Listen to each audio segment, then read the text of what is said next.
En ce week-end du 20 novembre 2008, ils étaient 19 pilotes à prendre le départ de cette 5e manche du championnat GT-R GT sur ce mythique circuit de Pau.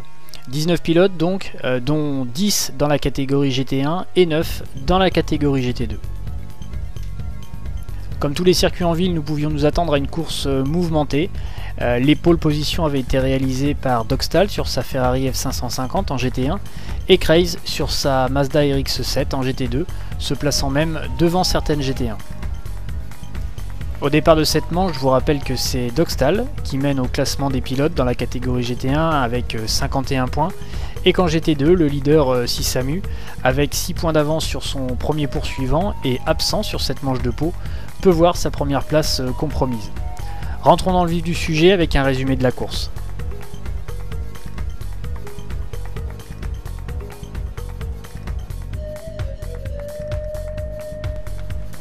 Il est donc 15 h et la course est lancée pour 96 tours de piste sur ce circuit de Pau qui, je vous le rappelle, circuit en ville, très sinueux avec des rails de sécurité très proches les unes des autres, ce qui oblige les pilotes à une concentration optimale pendant tout au long de la course.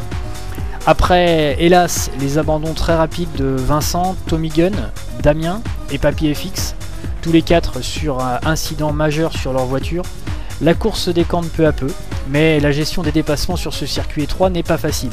D'où 3 accrochages sérieux nécessitant l'intervention et la neutralisation de la course par le safety car.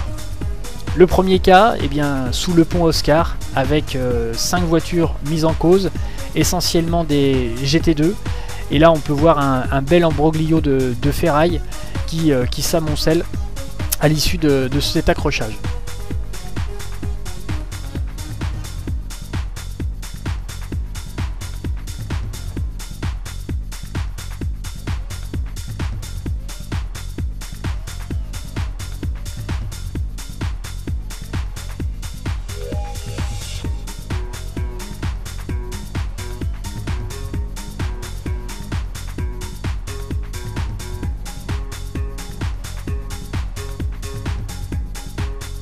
La deuxième sortie du safety car se fera à l'issue d'un deuxième accrochage sous le pont Oscar encore, accrochage qui impliquera 6 voitures, celle d'Eric57 au fond, Dogstal, Yoshi, on va voir Craze qui freine debout sur les freins, on a ensuite l'Oscar qui arrive et Tony qui est bloqué par ce bouchon de voiture.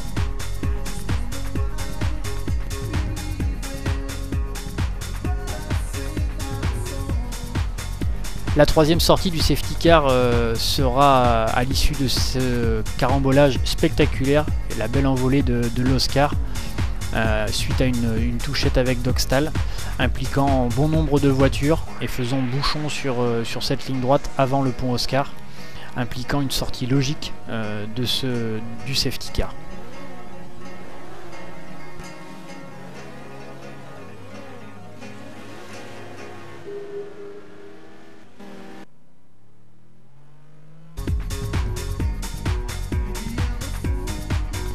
Au final, une course difficile à résumer, tant il y a eu de péripéties.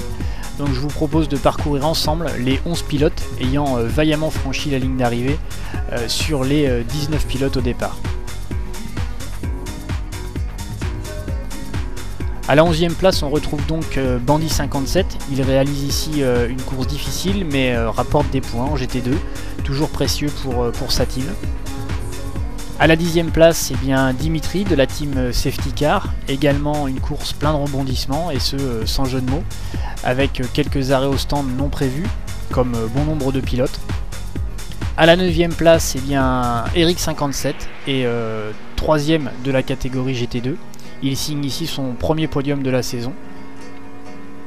On retrouve la team Nvidia au grand complet au 8e et 7e place de cette course avec Jedi 30 et Dogstal, victime d'un accident spectaculaire, on l'a vu au 86e tour. Il aura pu repartir et prendre une 7e place ici.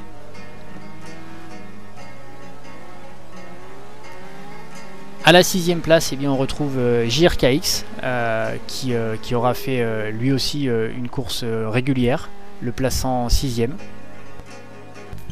On arrive au top 5 de cette course avec donc en 5e position Black Snake sur sa Lamborghini. Puis au pied du podium, eh bien, Tony sur son Aston Martin DBR9.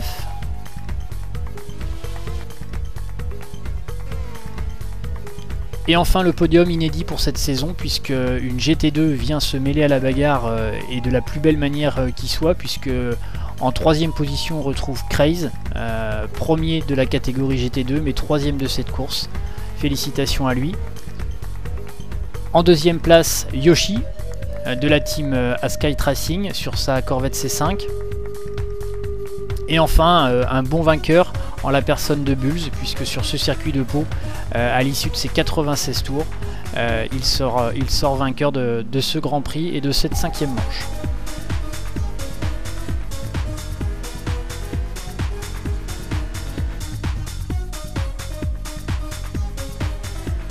En conclusion, nous pourrons retenir que la course a été riche en rebondissements, car de nombreux pilotes se sont vus dans des carambolages pour, au final, finir dans le haut du classement.